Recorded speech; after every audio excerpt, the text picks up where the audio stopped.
Shiva classes में आप सभी का स्वागत है।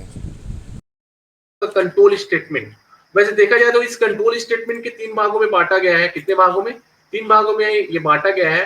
पहला है कंडीशनल स्टेटमेंट।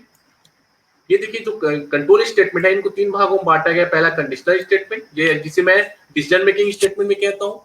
एक है रिपीटेटिव या लूप स्टेटमेंट, ठीक है, जिसे मैं लूपिंग स्टेटमेंट कहता हूँ। एक है आपका ब्रेकिंग और जंपिंग स्टेटमेंट, जहां पे आपके ब्रेक, कंटिन्यू और गो टू आते हैं। ये सारे आपके कीवर्ड है। सबसे पहले तो आप एक कीवर्ड है, ये भी सबसे पहले तो आपके कीवर्ड है, ठीक है, फॉर, व्हाइल और डू व्हाइल। इसके बाद आपको कंडीशनल स्टेटमेंट में ये सारे आपको जो दिखाई दे रहे होंगे, ये भी आपके सारे कीवर्ड। सबसे पहले तो आप इसे कीवर्ड ही समझिएगा, ठीक है। तो ये सबसे पहले तो आप इसको याद रखिए, स्ट्रक्चर प्रिपेयर कीजिएगा अपने कॉपी में। जो कंट्रोल स्टेटमेंट तीन तरह के हैं, एक कंडीशनल, एक लूपिंग और एक आपका ब्रेकिंग या जंपिंग स्टेटमेंट। तो अब डेफिनेशन देख लेते हैं। वे जो कंट्रोल स्टेटमेंट है जिसका उपयोग प्रोग्रामिंग लैंग्वेज में किया जाता है to control the flow of the program, program के फ्लो को कंट्रोल करने के लिए। They are nothing but a keyword और statement that are used in program to transfer the flow of control, to transfer the flow of control to another statement based on the conditions. मतलब बात simple है student, एक keyword है या statement है जिसका उपयोग जो है that is used in program to transfer the flow of control. मतलब एक स्टेटमेंट से दूसरे स्टेटमेंट में जाने के लिए, ठीक है, एक स्टेटमेंट से दूसरे स्टेटमेंट में जाने के लिए या उसके फ्लो को बनाए रखने के लिए, किसके बेस पे? कंडीशन के बेस पे, based on the condition. It evaluates the result and execute the corresponding statements। मतलब जब आप कंडीशन दोगे, कंडीशन की बेस पे जो आप एग्जीक्यूट कराना चाहोगे वो क्या कहलाएगा? आपका कंट्रोल स्टेटमेंट कहलाएगा। एक और स्टेटमेंट लिखा हुआ ध्यान दीजिएगा कि control statement are statement then control the flow of program in order to execute piece of the code using various control statements like if else, break, continue, for loop, while loop and do while। तो सबसे पहले तो आप याद रखिएगा जो control statement होता है क्या है? प्रोग्राम के फ्लो को कंट्रोल करने के लिए। ये कुछ नहीं बल्कि एक कीवर्ड या स्टेटमेंट है जिसकी मदद से जो फ्लो ऑफ कंट्रोल है एक स्टेटमेंट से दूसरे स्टेटमेंट जाने के लिए, किसके बेस पे? कंडीशंस के बेस पे। और कंडीशन के बेस पे जो आप रिजल्ट को इवैल्यूएट करते हो उस करस्पॉन्डिंग स्टेटमेंट के लिए, वो कहलाता है आपका कंट्रोल स्टेटमेंट। और आपके सी प्लस में उस कंट्रोल स्टेटमेंट की अगर हम बात करें तो डिफरेंट टाइप से कंट्रोल स्टेटमेंट है। जैसे कि मैं नाम से आपको बताया आपको कंडीशनल, जिसे मैं डिसीजन मेकिंग स्टेटमेंट कहता हूँ, लूपिंग स्टेटमेंट, और एक है आपका ब्रेकिंग या जंपिंग स्टेटमेंट। मैंने कुछ हैंड रिटन नोट्स आप लोग के लिए डाले हुए हैं जहां पे मैंने बात कही है इसी की। जो आपको डिसीजन मेकिंग स्टेटमेंट के अंतर्गत जो पढ़ना जी चीजें पढ़नी है आपको, जिसको मैंने कहा है सिलेक्शन स्टेटमेंट या जिसे मैंने कहा है कंट्रोल स्टेटमेंट, ठीक है। तो यहाँ पे सिर्फ अभी ऐसे याद रखेगा, अभी आप ऐसा इसको नहीं लिखिएगा, ऐसा नहीं लिखेंगे। सबसे पहले आप क्या हेडिंग डालिएगा? कंट्रोल स्टेटमेंट डालिएगा। और कंट्रोल स्टेटमेंट का एक ऐसा स्ट्रक्चर बनाइएगा जिसके अंतर्गत पहला है आपका कंडीशनल स्टेटमेंट। अब कंडीशनल स्टेटमेंट में सबसे पहला है आपका, तो सबसे पहला आप कौन सा स्टेटमेंट डालिएगा? If else, if else, nested if, else if ladder और स्विच स्टेटमेंट, ठीक है। ऐसा लिखने का तरीका है स्टूडेंट, एक लिखने का तरीका आप याद रखिएगा। तो जो कंट्रोल स्टेटमेंट या जिसे मैं डिसीजन मेकिंग या सिलेक्शन स्टेटमेंट भी कहता हूं, जैसे कि यहाँ पे डेफिनेशन लिखा हुआ है, ध्यान दीजिएगा। जब भी कोई C plus plus program execute होता है तो सीक्वेंस के फॉर्म में सारे स्टेटमेंट एग्जीक्यूट कराए जाते हैं। और प्रोग्राम का एग्जीक्यूशन या सीक्वेंस प्रोग्राम की एग्जीक्यूशन का फ्लो कहलाता है, ठीक है। मतलब जो सीक्वेंस, जिस सीक्वेंस से आप प्रोग्राम को एग्जीक्यूट कराते हो उसे आपने क्या कहा है? कंट्रोल स्टेटमेंट कहा है। और इस एग्जीक्यूशन के फ्लो को आप कंट्रोल कर सकते हैं और साथ साथ किसी भी स्टेटमेंट को आप एग्जीक्यूट करा सकते हैं। तो जो आप प्रोग्राम के एग्जीक्यूशन फ्लो को कंट्रोल करने के लिए जो फ्लो कंट्रोल स्टेटमेंट प्रोवाइड कराई जाती है, बेसिकली देखा जाए तो यहाँ पे तीन तरह के बताए गए हैं, एक सिलेक्शन, एक लूपिंग और एक जंपिंग, ठीक है। जैसे कि मैंने बात कही कंडीशनल स्टेटमेंट या जिससे मैं क्या कहता हूं सिलेक्शन स्टेटमेंट के नाम से भी जानता हूं। देखिए नाम क्लियर रखिएगा, कंडीशनल डिसीजन मेकिंग स्टेटमेंट या जिसे मैं सिलेक्शन स्टेटमेंट भी कहता हूं। तीन नाम हो चुके हैं इसके, कंडीशनल, डिसीजन मेकिंग स्टेटमेंट या सिलेक्शन स्टेटमेंट, जिसके अंतर्गत ये सारे स्टेटमेंट आते हैं। नेक्स्ट है लूपिंग। लूपिंग में तो आपको समझ आता है फॉर, व्हाइल और डू व्हाइल। और जंपिंग या breaking statement break, continue and go to statement, ये तीन आते हैं। सबसे पहला है आपका सिलेक्शन, इसको मैंने कट किया, इसको मत इंक्लूड कीजिएगा। पहला है सिलेक्शन, या जिसे मैं कंडीशनल भी कहता हूं, जिसे मैं डिसीजन मेकिंग स्टेटमेंट भी कहता हूं। चलिए समझते हैं क्या होता है। ये वे स्टेटमेंट होते हैं जो किसी स्टेटमेंट को कंडीशन के आधार पर एग्जीक्यूट कराते हैं, और जब कंडीशन मैच हो जाता है तो स्टेटमेंट एग्जीक्यूट हो जाता है, और नहीं होता है तो उसे स्किप कर दिया जाता है, तो पहला आपको पता होगा स्टूडेंट, अब पहला है आपका इफ कंडीशन। पहला क्या होता है आपका इफ कंडीशन, या जिसे मैं इफ स्टेटमेंट कहता हूं। तो इफ कंडीशन में क्या खास कहता है, जो लिखा हुआ कंडीशन है अगर ट्रू होगा तभी ब्लॉक में लिखे हुए स्टेटमेंट एग्जीक्यूट होंगे, अगर ट्रू नहीं होगा तो स्टेटमेंट एग्जीक्यूट नहीं होगा। सिंपल सा कॉन्सेप्ट है। जो इफ स्टेटमेंट की हमने बात कही है कि जो इफ में आपने जो कंडीशन दिया हुआ है, जैसे इस प्रोग्राम में आपको लिखा हुआ है, देखिएगा ये कंडीशन दिया हुआ है या किसी प्रकार का आपने एक्सप्रेशन लिखा हुआ है यहाँ पे, और ये ओपन कर्ली ब्रेसेस, ये क्लोज कर्ली ब्रेसेस, ये उसके अंदर का स्टेटमेंट। अगर आपने ये जो कंडीशन लिखा हुआ ये ट्रू होगा तभी आपके जो नीचे वाला ब्लॉक है एग्जीक्यूट होगा, और ट्रू नहीं होने पर एग्जीक्यूट नहीं होगा। बहुत सिंपल सी बात है, ट्रू होने पर एग्जीक्यूट होगा, नहीं होने पर एग्जीक्यूट नहीं होगा। मतलब कंपाइलर उसे क्या कर देता है, स्किप कर देता है, मतलब आपको कुछ भी आउटपुट नहीं देगा। सबसे पहला जो प्रोग्राम है, सबसे पहला प्रोग्राम है आपका इफ स्टेटमेंट का है। एक बार मुझे कंफर्म कीजिएगा टर्बो सी प्लस प्लस की स्क्रीन आप सभी को क्लियर है। एक प्रोग्राम में आपको जल्दी से मैं बताता हूं, इंक्लूड iostream.h,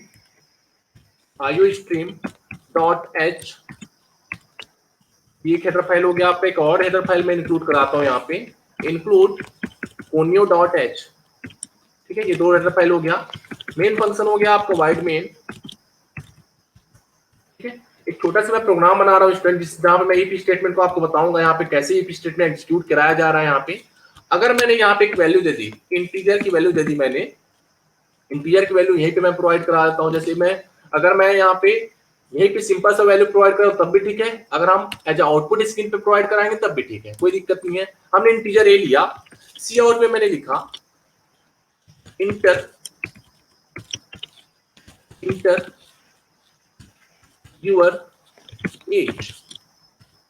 यूर एज, सी इन में मैं क्या किया, ए को मैंने इन करा दिया, इनपुट करा दिया। अब क्या कीजिएगा, मैं एक इफ कंडीशन लगाता हूं।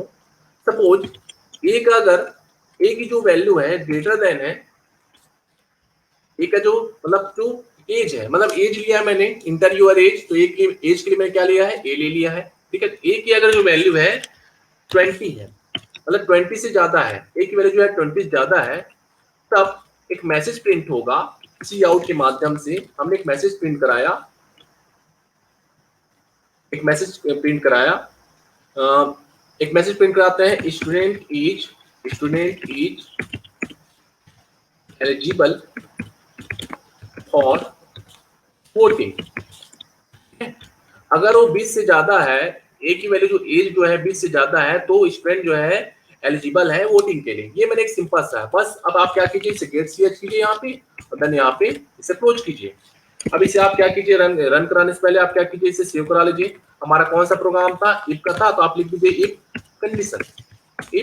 कंडीशन लिख दिया मैंने, इफ कंडीशन डॉट cpp, इसलिए हो गया। देखिए अब आप इसे F2 की मदद से सेव कराइए, देन इसे रन कराइए। इस प्रकार का एरर है क्या, नहीं है, कंट्रोल प्लस F9। अब ये देखिए, सबसे पहले आप क्या कराइए, इंटर यूर एज। अब मुझे क्या कराना है, जैसे मुझे कंडीशन को ट्रू कराना है, तो मैं क्या करता हूँ, ए की वैल्यू जो है 20 से ज्यादा दूंगा, तभी आपका जो आएगा एक मैसेज आएगा। सपोज मैंने दिया 30, क्या मैंने दिया 30, तो क्या मैसेज आया, student is eligible for voting. एक बार मुझे कंफर्म कीजिएगा ये आउटपुट जो है क्लियर है। ओके, ठीक है। मतलब बहुत सिंपल सा कॉन्सेप्ट है। अगर ए की वैल्यू जो है 20 से ज्यादा है, तो एक मैसेज आएगा, student is eligible for voting. लेकिन एक बार मैं और रन कराता हूं, अगर मैं दूसरी वैल्यू डालता हूं, मतलब कंडीशन ट्रू है, ट्रू होने पर क्या हुआ, ट्रू होने पर वो आपकी स्टेटमेंट एग्जीक्यूट हुआ। लेकिन जब मैं इसे फिर से रन कराता हूं, ठीक है, फिर से रन कराता हूं, तो फिर से एक मैसेज आया है, इंटर यूर एज। सपोज मैंने इंटर किया 18, मैंने इंटर किया 18 किया, प्रीवियस आउटपुट भी नजर आ रहा है। क्यों आ रहा है, क्योंकि हमने CLR SCR का यूज नहीं किया है। इंटर यूर एज 18, 18 करूंगा देखिए कोई अभी आउटपुट नहीं आ रहा है, सीधा आपके प्रोग्राम में वो लाके छोड़ दे रहा है। मतलब सिंपल सा कॉन्सेप्ट है। इफ कंडीशन क्या है, अगर कंडीशन ट्रू है तभी एग्जीक्यूट होगा, वरना एग्जीक्यूट नहीं होगा। क्लियर है? इफ कंडीशन एक बार कंफर्म कीजिएगा। ओके, चलिए नेक्स्ट। नेक्स्ट है आपका इफ एल्स। इफ में क्या हो रहा था, इफ में ये हो रहा था कि भाई कंडीशन ट्रू होगी तभी एग्जीक्यूट होगी, लेकिन यहाँ पे क्या है, ट्रू और फॉल्स के बेस पे है। अगर इफ कंडीशन ट्रू होगा तो ये स्टेटमेंट एग्जीक्यूट होगा, अगर फॉल्स होगा तो आपके एल्स वाले कंडीशन एग्जीक्यूट होंगे। इसी प्रोग्राम में आपको करके दिखाना चाहूंगा आपको स्टूडेंट, जिससे आपको क्लियर हो जाए। ये जो मैंने प्रोग्राम बनाया था अभी टर्बो सी की फाइल में आपको लिख के लिए, ये देखिए ये जो प्रोग्राम बनाया था मैंने क्या किया था, सिर्फ इफ कंडीशन का यूज किया हुआ था। अब मैं यहीं पे यूज कर लेता हूँ एल्स का। एल्स मतलब अन्यथा, ठीक है। एल्स में किसी प्रकार की कंडीशन देने की जरूरत नहीं है आप लोगों को। आप सीधा एक मैसेज पास कर दीजिए, student is not eligible for voting. Then आपने इसे बंद कर दिया, फिर आप इसे सेव करा लीजिए F2 की मदद से। अब आप इसे रन कराइए। अब यहाँ पे दोनों, अब यहाँ पे देखिए आउटपुट में कुछ आ रहा है क्या, हाँ कुछ यहाँ पे हाँ मिसिंग है। क्या मिसिंग है? आपका सेमीकोलन मिसिंग है। सिंटैक्स एरर आ गया हमारे पास, सिंटैक्स एरर को हमने दूर किया। अब हमने इसे रन कराया।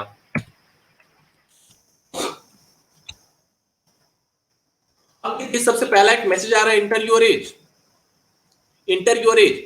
अब स्वाभाविक सी बात है कि अगर हमने इफ कंडीशन में लिखा है ए ग्रेटर देन 20, अगर 20 में अबव वैल्यू डालूंगा तो आपकी इफ कंडीशन ट्रू होगा, लेकिन जब मैं 20 से नीचे वैल्यू डालूंगा तो कौन सा कंडीशन ट्रू होगा? आपका एल्स वाला। तो चलिए मैं दूसरा वाला कंडीशन डालता हूं। सपोज मैंने डाला 15, कितना डाला 15। जैसे मैंने इंटर प्रेस किया, देखिए एक मैसेज आया आपका, student are not eligible for voting.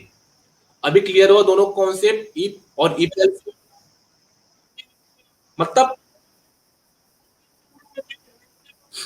तो आपको वही मैसेज आएगा, student is eligible for voting. चलिए इसको भी करके देख लेते हैं हम। अब आप बोल रहे हैं तो इसको भी करके देख लेते हैं स्टूडेंट। आपने एज को इंटर कराया सपोज 20 से अबव, 20 से अबव मतलब सपोज हमने 25 डाला। क्या मैसेज आया देखिए, student is eligible for voting. ठीक, तो ये बात होगी आपकी इफ और एल्स की। ठीक है, दोनों कॉन्सेप्ट क्लियर करा दिया मैंने आप लोग को। इफ मतलब जहां पे कंडीशन ट्रू होगी तभी एग्जीक्यूट होगा, कंडीशन ट्रू होने पर। लेकिन जब इफ एल्स की बात करता हूं तो दो चीजें होती हैं यहाँ पे।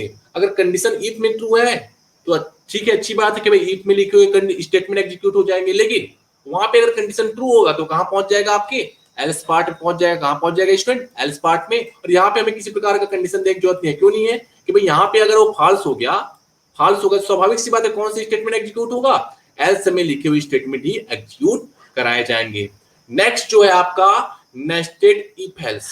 अब नेस्टेड इफ एल्स मतलब आपको समझ आता है, एक किसी इफ ब्लॉक के अंदर एक और इफ एल्स स्टेटमेंट, एक इफ ब्लॉक के अंदर एक और इफ एल्स स्टेटमेंट डाल दिया जाए तो क्या कहलाता है? आपका नेस्टेड इफ एल्स। मतलब मल्टीपल कंडीशंस होंगे यहाँ पे, जहां पे मल्टीपल कंडीशंस होंगे उसे मैं नेस्टेड इफ एल्स कंडीशंस कहता हूं। क्या कहता हूं स्टूडेंट? Nested if else. मतलब एक इफ ब्लॉक के अंदर कोई दूसरा इफ एल्स स्टेटमेंट, तो क्या कहलाता है आपका? If nested if else condition या नेस्टेड इफ एल्स स्टेटमेंट। ठीक है स्टूडेंट, मतलब मल्टीपल स्टेटमेंट, मतलब मल्टीपल कंडीशंस होंगे आपके। अब चलिए एक प्रोग्राम भी यहाँ पे बना हुआ है, ध्यान दीजिएगा। ये प्रोग्राम जो बना हुआ है आपको मैं इसी में समझाता हूँ। यहाँ पे 3 नंबर को इंटर कराया गया है। कितने नंबर को? 3 नंबर को। ये आपका हेडर फाइल रहेगा, यहाँ पे आपके हेडर फाइल होंगे। यहाँ पे ध्यान दीजिएगा, मैंने 3 नंबर इंटर कराया है, ए बी सी। मैंने क्या करना है नंबर में, मैं चाहता हूं, मैं ग्रेटर नंबर फाइंड आउट करना चाहता हूं। प्रोग्राम वही है आपका। तो प्रोग्राम में मैंने क्या है, 3 नंबर इंटर कराया, ए बी और सी। यहाँ पे ध्यान दीजिएगा, सबसे पहला स्टेटमेंट है if A greater than B. सबसे पहला है ए ग्रेटर देन बी, और एक और दूसरा स्टेटमेंट डाला है मैंने, ए ग्रेटर देन सी। तो क्या मैसेज आएगा? यहाँ पे जो पहला वाला ब्लॉक, इसको ध्यान दीजिएगा आप लोग, कि अगर ए की वैल्यू जो है बी से बड़ी है और ए की वैल्यू जो है सी से बड़ी है, तो सी आउट में क्या मैसेज आएगा? Is greater.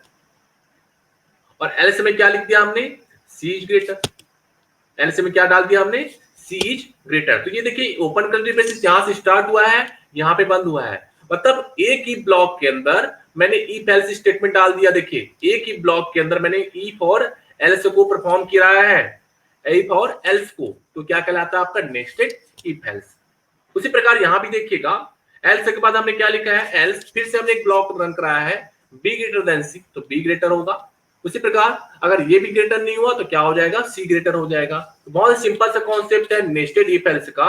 जब आप एक इफ एल्स ब्लॉक के अंदर, ठीक है, या प्रोग्राम हम करके दिखाते हैं आपको, जिससे आपको और चीजें क्लियर होगी स्टूडेंट। मैं एक नया ले लेता हूं जिससे आपको चीजें क्लियर हो जाएगी। 1 मिनट, मैं सबसे पहले इसे कॉपी कर लेता हूं। कॉपी कैसे करते हैं इसे, किसी को पता है? एडिट में जाइएगा, एडिट में जाइएगा तो यहाँ पे कॉपी होने का ऑप्शन रहता है।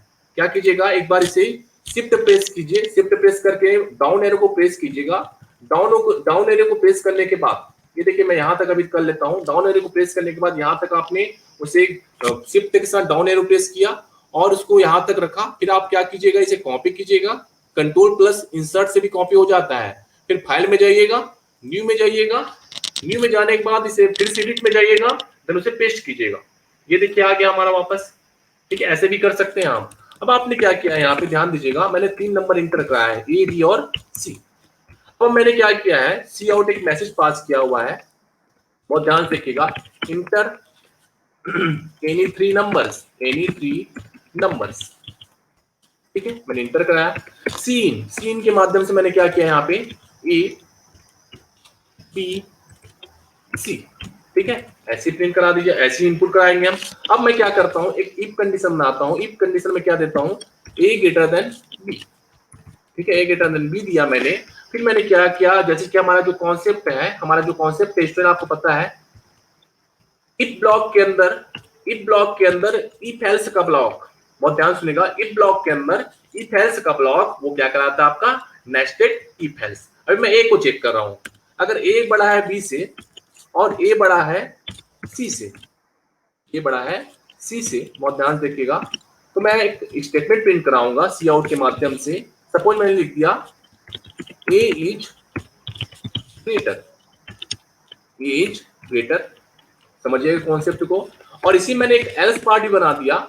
एल्स पार्ट में मैंने लिखा, एल्स पार्ट में क्या लिखा मैंने, ध्यान दीजिएगा, अगर ए बड़ा है बी से या ए बड़ा है सी से, मैं क्या लिख देता हूं यहाँ पे कि भाई एक और मैसेज दे देता हूं, अगर ए बड़ा नहीं है बी से, ए बड़ा है बी से और ए बड़ा है सी से, तो स्वाभाविक सी बात है आउटपुट क्या मिलेगा, ए इज ग्रेटर।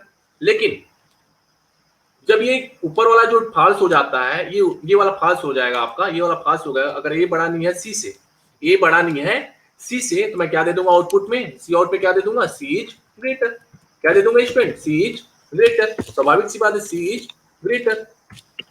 अगर ए बड़ा नहीं है सी से, मैं स्वाभाविक से आउटपुट क्या दे दूंगा, सी इज ग्रेटर। अब यहाँ पे जो कॉन्सेप्ट है इसको समझिएगा और फिर एल्स ब्लॉक को क्लोज कीजिएगा। हमने एक सिंपल सा इफ स्टेटमेंट बनाया, ठीक है। इफ स्टेटमेंट के अंदर मैंने क्या डाला, इफ एल्स, जिसे मैंने कहा है nested if else, nested if else. तो ये तो पहला इफ ब्लॉक बन गया, ये देखिए पहला इफ ब्लॉक है। एक बार मैं क्लियर कर लेता हूँ, एक बार कंफर्म कर लेते हैं इसे, ठीक है। ये पहला इफ ब्लॉक है। हमने क्या किया, ए ग्रेटर देन बी, ए ग्रेटर देन बी कराया। फिर अगर हमने ए को चेक किया, क्या ए बड़ा है सी से, अगर ए बड़ा है सी से, मैंने एक मैसेज प्रिंट कराया, एज ग्रेटर, एज ग्रेटर। अगर ए बड़ा नहीं है तो हम कहां चले जाएंगे, एल्स पार्ट में चला जाएंगे, तो आंसर क्या आएगा, सी इज ग्रेटर। अब इतने को हम रन करा के देखते हैं, इतने को रन करा के देखते हैं क्या हमें आउटपुट प्राप्त होता है। सबसे पहले एक मैसेज आएगा, मैसेज क्या आएगा, सबसे पहले तो सेव करा लीजिए। किस नाम से सेव कराइएगा, जब भी आप प्रोग्राम बनाते हैं स्टूडेंट, जिस नाम का जो आपका कॉन्सेप्ट आपने पढ़ा है उसी नाम से आप प्रोग्राम बनाइए। जैसे मैंने बना दिया nested if else dot CPP, आप इसे सेव करा लीजिए। सेव कराने के बाद इसे रन कराइए। रन हो रहा है, हम आप कीजिए, कंपाइल हो रहा है, अब रन कराइए। रन कराने के बाद, अच्छा ये प्रीवियस आउटपुट आ रहा है, थोड़ा इसे हम हटा लेते हैं पहले स्टूडेंट, है ना। प्रीवियस आउटपुट जो आ रहा है इसे हम पहले हटा लेते हैं। इसके लिए मैं क्या करता हूँ, यहाँ पे CLR SCR यूज कर लेता हूँ, CLR SCR F2, रन होता है देखिए। हाँ, अब आपको कोई दिक्कत नहीं, प्रीवियस आउटपुट हट गए हैं। अब 3 नंबर एंटर करें, सपोज 20 30, हम आप कीजिएगा 20 30 और 10, 20 30 और 10, 20 30 और 10। अब आप मुझे ये बताइए, यहाँ पे जो कंडीशन लिखा हुआ है, अगर ए बड़ा है बी से, ए बड़ा है सी से, तो आउटपुट क्या आएगा, एज ग्रेटर, है ना। लेकिन अगर मैंने यहाँ पे लिख दिया, इस तीनों को नंबर को इंटर कराया मैंने, अब जब ये तीनों को मैं रन कराता हूँ, इंटर प्रेस करता हूँ, तो यहाँ पे देखिए, यहाँ पे सीधे कहाँ पे आ रहा है, फिर से आ जा रहा है। क्यों आ रहा है स्टूडेंट? क्योंकि हमने बाकी की स्टेटमेंट जो है लिखे नहीं हुए हैं, बाकी की स्टेटमेंट हमने लिखे नहीं हुए हैं, इसलिए वो आउटपुट आपको नहीं दिखाई दे रहा है। अब यहाँ पे ध्यान दीजिएगा, एक और चीजें मैं कर रहा हूँ यहाँ पे, एक बार वेट कीजिएगा थोड़ा सा। ये जो एक और लिखा हुआ है, इस ब्लॉक पे आइएगा। इस ब्लॉक में हमें ये भी बताना होगा कि आप बी के लिए भी परफॉर्म करके दिखाना होगा आप लोग को। किसके लिए? बी के लिए। तो क्योंकि हमें पता है nested if else, nested if else, ये देखिए कॉन्सेप्ट को समझने के लिए मैं बता रहा हूँ, ज्यादा इससे परेशान होने की जरूरत नहीं है आप सभी को। मैं सिर्फ कॉन्सेप्ट क्लियर करा रहा हूँ कि भाई इफ, एक इफ स्टेटमेंट के अंतर्गत आप इफ एल्स ब्लॉक डाल सकते हैं। अब इस प्रोग्राम में थोड़ा सा और रन करा के कोशिश करता हूं मैं, कि जब मैं इंटर कराया वैल्यू, सपोज मैंने इंटर कराया 40 20 10, तो स्वाभाविक सी बात है आंसर क्या आने वाला है? एज ग्रेटर, क्योंकि ए की वैल्यू हमने कितनी दी है? 40 दी है। जो कंडीशन आप देखिएगा, ए ग्रेटर देन बी, क्या है क्या नहीं है? ए ग्रेटर देन बी है कि नहीं, एक बार चेक कीजिए। 40 बड़ा है बी से, और फिर भी देखिए क्या 40 बड़ा है सी से? जी बिल्कुल है। तो आंसर क्या आया? ए इज ग्रेटर।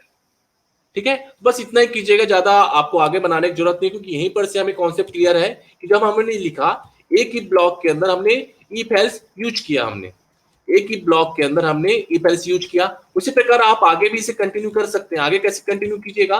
जैसे आपने इफ ब्लॉक कंप्लीट किया, आप एक और यूज कर सकते हो, एल्स ब्लॉक। एल्स ब्लॉक कभी यूज कर सकते हो। एल्स ब्लॉक में आप क्या बता सकते हैं? आप बता सकते हैं B is greater than C, B is greater than C. अब आउटपुट दिखा दीजिए, सी आउट पे क्या दिखा दीजिए?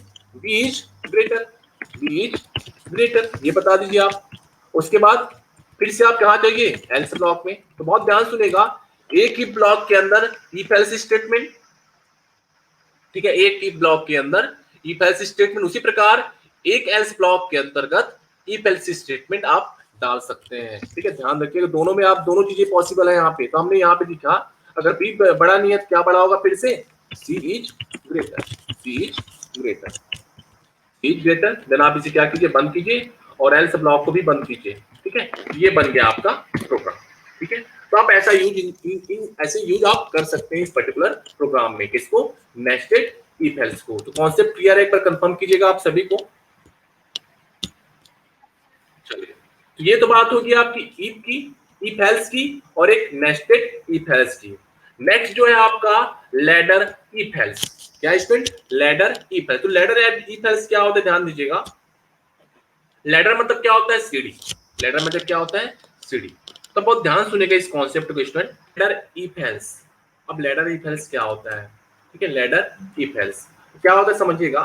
जब हमारे पास ऐसी समस्या होती है कि बहुत सारी कंडीशन में, बहुत सारी कंडीशन में से कोई एक ही सही हो, बहुत सारी कंडीशन में कोई एक ही सही हो, तब हम इस कंट्रोल स्टेटमेंट का उपयोग करते हैं। मतलब बहुत ध्यान सुनेगा, जब हमारे पास कुछ ऐसी प्रॉब्लम्स होते हैं जहां बहुत सारे कंडीशन हो और वहां से सिर्फ एक ही कंडीशन ट्रू हो, जैसे इससे हम क्रम से इल्स के साथ इफ कंडीशन दी गई होती है, और प्रोग्राम कंट्रोल इन सभी कंडीशंस को क्रम में चेक करता है, और जहां भी इफ कंडीशन ट्रू होती है, प्रोग्राम कंट्रोल उस इफ कंडीशन के ब्लॉक के स्टेटमेंट को एग्जीक्यूट करता है। उसे हम कहते हैं लैडर इफ एल्स। मतलब सीक्वेंस बाई, मतलब वन बाय वन जो चेकिंग करता है वो किसके माध्यम से होगा? लैडर इफ एल्स के माध्यम से। मतलब लैडर मतलब क्या समझते हो? सीढ़ी।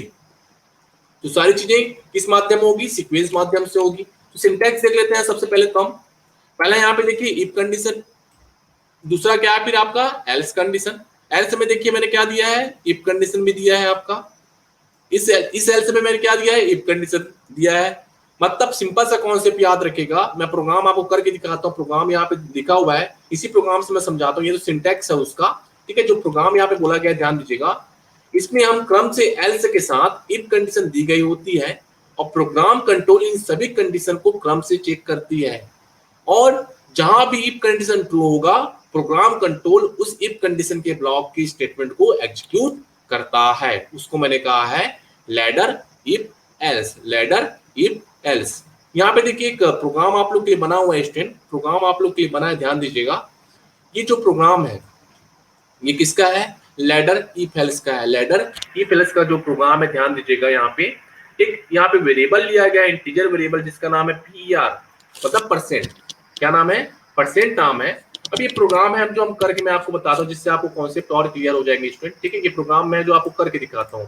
तो एक न्यू फाइल में जाके न्यू लीजिएगा, आप पहले से सेव करा लीजिए। नाम देते हैं हम लैडर इफ एल्स। ठीक है, नाम क्या देते हैं हम? Ladder if else. ठीक है, नाम दे दिया मैंने। वेट कीजिएगा, क्या नाम लिखा है मैंने? Ladder if else. ये देखिए, लैडर इफ एल्स। अब हम प्रोग्राम बना रहे हैं, एक सिंपल सा प्रोग्राम बना रहे हैं परसेंटेज का, परसेंटेज चेक करने का। बहुत ध्यान से देखिएगा, ये जो प्रोग्राम है, ये प्रोग्राम देखिएगा, ये आपको जो है लैडर इफ एल्स का प्रोग्राम है। किसका प्रोग्राम है स्टूडेंट? लैडर इफ एल्स का। ध्यान दीजिएगा, इंक्लूड प्रोग्राम बनाते हैं हम, include iostream dot H, iostream dot H, include unio dot H. यहाँ पे मैंने मेन फंक्शन लिया हुआ है वाइड मेन। ध्यान दीजिएगा, मैंने एक वेरिएबल लिया हुआ है परसेंटेज नाम का, जहां पे मैंने वेरिएबल का नाम दिया PER। मैंने सी आउट में एक मैसेज प्रिंट कराया है, enter the percentage of, enter the percentage marks obtained by students, obtained by students. और फिर मैंने क्या किया है, सी इन के माध्यम से उसे इंटर कराया है, इसको PER को। ये तो सिंपल सा है, टेक्निक है हमारा। मैंने क्या किया है, स्टूडेंट के परसेंटेज मार्क्स को इंटर कराया है। अब मैं कंडीशन चेक करूंगा वन बाय वन। सबसे पहला कंडीशन है, यहाँ पे मैंने दिया है कि अगर परसेंट जो है ग्रेटर देन इक्वल है 60 से, ग्रेटर देन इक्वल है 60 से, एक मैसेज प्रिंट किया मैंने। मैसेज क्या प्रिंट करूंगा? Student pass in first division, student pass in first division, ये दिया मैंने। ठीक है, चलिए आगे देखिएगा। ये तो हमारा इफ हो गया। अब मैंने एल्स में क्या दिया है, ध्यान दीजिएगा। हमने एल्स में क्या दिया, एल्स भी मैंने, एल्स के अंदर मैंने इफ कंडीशन दिया हुआ है यहाँ पे। यदि परसेंटेज जो है ग्रेटर देन इक्वल है 50 से, ग्रेटर देन इक्वल है 50 से, तो सी आउट में मैंने मैसेज प्रिंट किया हुआ है आप लोग के लिए, student pass in second division, student pass in second division. ये देखिए, ये दूसरा मैसेज हो गया आपका। एक कंडीशन देखते जाइएगा आप, कंडीशन के हिसाब से जो चेकिंग चल रही है, वन बाय वन सीक्वेंशियल जो चेकिंग चलेगी, वही क्या लाएगा आपका लैडर इफ एल्स। सीडी आपने देखा होगा, सारी चीजें सीक्वेंशियल होती है। एक मैंने एक और एल्स दिया हुआ है, जहां पर एक और इफ कंडीशन दिया हुआ मैंने, बहुत ध्यान से देखिएगा। अच्छा, एक मिनट यहाँ पे वेट कीजिएगा। यहाँ पे एल्स को मुझे क्लोज करना है, यहाँ पे मैंने एल्स को क्लोज कर दिया। यहाँ पे फिर से एल्स ओपन हुआ है, यहाँ पे इस एल्स को ओपन कीजिएगा। ठीक है, इफ परसेंट जो है, परसेंट क्या है यहाँ पे, ग्रेटर देन इक्वल टू 40 है। अब यहाँ पे एक मैसेज मैंने प्रिंट करा दिया सी आउट के माध्यम से, student pass in third division, student pass in third division. ये हो गया आपका। इस एल्स को मैंने बंद कर दिया। अब एक लास्ट एल्स में लिखा हुआ है, अगर ऊपर से लिखे हुए कोई भी कंडीशन अगर ट्रू नहीं होता है, ऊपर से लिखे हुए कोई भी कंडीशन अगर ट्रू नहीं होगा, मैं सी आउट में मैसेज कर दूंगा, सी आउट में मैसेज कर दूंगा स्टूडेंट इज हेल्थ, और ये आपका, इसको क्लोज करूंगा, देन आपका गेट सी एच। ये देखिए, मैं शुरू से बताता हूँ आपके प्रोग्राम को, ध्यान से देखिएगा। इस प्रोग्राम को ध्यान से आप देखिएगा स्टूडेंट, ये जो प्रोग्राम बना हुआ है आप लोगों का, ये देखिए। मैंने एक वेरिएबल लिया परसेंटेज PER। मैं क्या करूंगा, जो स्टूडेंट के द्वारा परसेंटेज जो प्राप्त किया गया, मैं उसे चेक कर रहा हूँ। सबसे पहले क्या चेक कर रहा हूँ कि जो परसेंटेज है ग्रेटर देन है 60 से, या इक्वल है, तो उसे क्या मैसेज दूंगा, student pass in first division. Else part में मैंने एक और कंडीशन दिया हुआ है, स्टूडेंट अगर परसेंट कितना है 50 से ज्यादा है तो सेकंड डिवीजन। फिर मैंने एक कंडीशन दिया है, स्टूडेंट का जो परसेंट है 40 से ज्यादा है, तो मैंने एक मैसेज दिया है, student pass in third division. अगर ऊपर के लिखे हुए स्टेटमेंट जो एग्जीक्यूट नहीं होते हैं, अगर कोई भी कंडीशन ट्रू नहीं होती है, तो कौन से स्टेटमेंट एग्जीक्यूट होगा आपका, स्टूडेंट इज फेल्ड। मैं सभी स्टेटमेंट आपको एग्जीक्यूट करा के दिखाता हूँ, ठीक है। सबसे पहले मैं इसे सेव करा लेता हूँ स्टूडेंट, F2 की मदद से इसे सेव कीजिए, देन आप उसे कंपाइल कीजिए, ठीक है। कंपाइल करते हैं, किसी प्रकार का एरर होगा तो हम देखेंगे इसे। एरर है कहाँ पे है, एल्स पार्ट में, मिसप्लेस्ड एल्स, मिसप्लेस्ड एल्स ऐसा बोला जा रहा है, आप ध्यान दीजिएगा, मिसप्लेस्ड एल्स बोला जा रहा है, वेट कीजिएगा, क्यों बोला जा रहा है इसको देख लेते हैं एक बार। एल्स ओपन हुआ, क्लोज भी हुआ है हमारा एल्स, तो एक मिनट वेट कीजिएगा, मैं ओपन नहीं करता हूं, मैं इसे क्लोज भी नहीं करता हूं, यहाँ पे वेट कीजिएगा थोड़ा सा, फिर इसमें सेव कराता हूं, Alt प्लस F9, एक एरर है, फिर से इस एल्स के बारे में बोला गया है, इस एल्स के लिए बिल्कुल ठीक है, ये तो बिल्कुल सही है आपका। ऊपर वाला जो एल्स है इसके लिए भी देख लेते हैं, क्या इसी के नाम से हमें एरर प्राप्त हो रहा है, एक बार वेट कीजिएगा, चेक कर लेते हैं हम। हाँ, अब कोई प्रकार का एरर नहीं है आपके प्रोग्राम में। अब इसे रन कराइए, ये प्रीवियस आउटपुट फिर से नजर आ रहा है, उसके लिए मुझे क्या करना होगा, CLR SCR लिखना होगा। कहाँ पे लिखना होगा स्टूडेंट, जो आपने वेरिएबल डिक्लेयर किया है उसके नीचे आप CLR SCR लिख दीजिए। अब चलिए मैं रन करा के दिखाता हूँ आपको, कंपाइल करा के दिखाता हूँ। ये प्रोग्राम है, ये पूरा प्रोग्राम देख लीजिए आप लोग।